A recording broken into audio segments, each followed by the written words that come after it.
Karamihan ng tao gusto diversify para yumaman kaagad tayo. Let's look at the scenario ha. May kumikita kang negosyo. Tapos nagsimula ka ng bago. Yung bagong negosyo, ano ugali niyan? Hindi mo pa alam. Tapos it requires a lot of time. Ito wala pang kliyente. Ito meron na. So ito will eat up a lot of resources. Saan siya kukuha ng pera? Doon sa kumikita. Nagtayo ka na naman ng bago. Every time you start a new business, malakas kumain yan.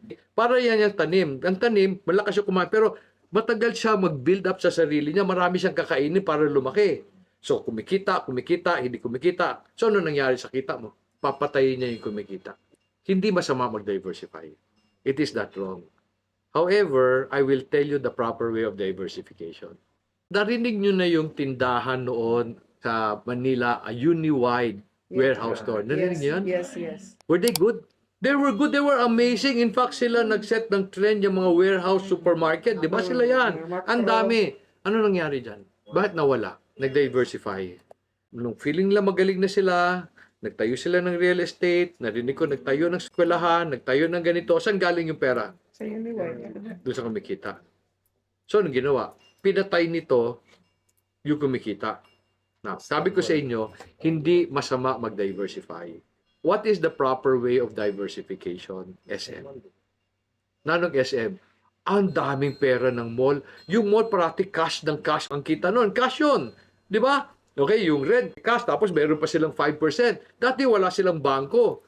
Pero umihiram sila to fund their inventories. So, anong ginawa nila? Binili nila yung bangko. So, umuutang sila sa sarili nila. Anong pinambili nila sa bangko? Hindi nila ginatasan yung mall. Kinuha nila yung sobra ng mall, bumili sila ng bangko. Hindi na yan. Mami, nag-diversify na naman sila. So, hindi nila sinasabay-sabay. Pag kumita na to, na pwede na on his own, then saka sila magda-diversify. Ano ginagawa ng iba? Kasi gusto niya kagad yumaman, sinabay-sabay niya lahat. Kinukunan niya to. Sa farm namin ganon, I will start a project. One time I started a coffee project. Ang ganda ng kape. Yung kape na yon namumunga whole year round. Ang kape dapat namumunga lang yan ng 4 months in a year. Pero may problema yung kape.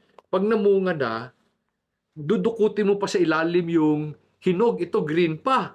Now, the cost was very high. Now, yung cost now of harvesting was very high. Kasi pag 4 months, ubusin ko yung lahat, tapos na ako ng 4 months. Ito, isa-isahin mong cost. When it went to 400,000, I killed it. Bakit ko pinatay? Kasi ubusin niya yung pera ng ibang negosyo. Dapat hindi siya maggalaw sa ibang negosyo. Pero nakagalaw na siya. Pero pinatay ko siya. Ang diversification ko magkakabit ha. Di ba? Lettuce, livestock.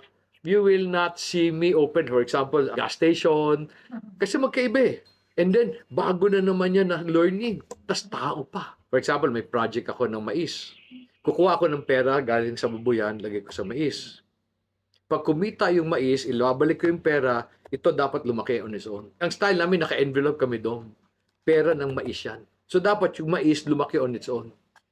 Hindi yung manggagalaw sa iba. Pag nanghiram, pwede mong hiram. So, sorry mo. Nakatulong ba sa iyo ang video na to? Kung may natutunan ka na maganda, sana i-share mo sa kaibigan o kamag-anak mo because I'm sure kailangan din nila matutunan yung narinig mo.